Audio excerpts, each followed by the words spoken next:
కాంగ్రెస్ ప్రభుత్వం అండగా ఉంటుందని ఎమ్మెల్యే రాజ్ ఠాకూర్ చెప్పారు. గని కార్మికులకు ఏ కష్టం వచ్చినా తక్షణమే పరిష్కరించేందుకు యూనియన్లకు అతీతంగా ప్రత్యేక టీంలు ఏర్పాటు చేస్తామని అన్నారు. రామగుండం సింగరేణి ఏరియా 2వ బొగ్గు గనిని ఆయన పరిశీలించారు. ఫస్ట్ షిఫ్ట్ కార్మికులతో మాట్లాడి సమస్యలను అడిగి తెలుసుకున్నారు. సింగరేణి కార్మికుల సమస్యలను సీఎం రేవంత్ ఒక్కొక్కటిగా పరిష్కరిస్తున్నారని తెలిపారు. కార్మికులను తప్పుదోవ పట్టించేందుకు ప్రతిపక్షాలు అసత్య ఆరోపణలు చేస్తున్నాయని మండిపడ్డారు. దేశానికి వెలుగునిస్తున్న మా రామగుండం సింగరేణి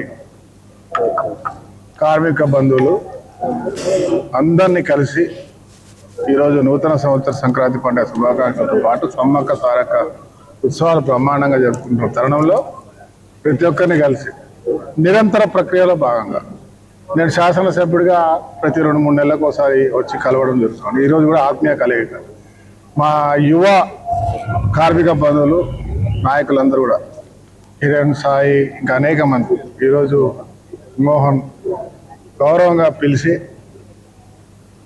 ఒకసారి కార్మికులందరినీ కలిసి పోవాలని చెప్పడం జరిగింది. దానికి రావడం వారి అన్ని యోగక్షేమాలు తెలుసుకుంటూ రేవంత్ రెడ్డి గారి ప్రభుత్వం మీతో పాటు ఉన్నది. ఏదైతే ఎవరికైతే మధ్య అపవాదాలు సృష్టిస్తూ నిందలేస్తా ఉన్నారో అదంతా పోయిన వాళ్ళ ప్రభుత్వంలో జరిగినటువంటి అవకతవకల వల్ల జరిగింది.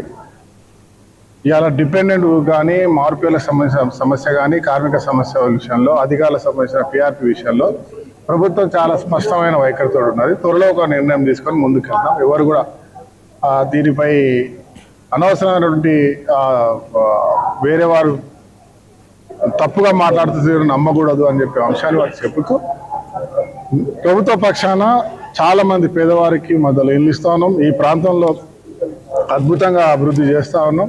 ఇంకే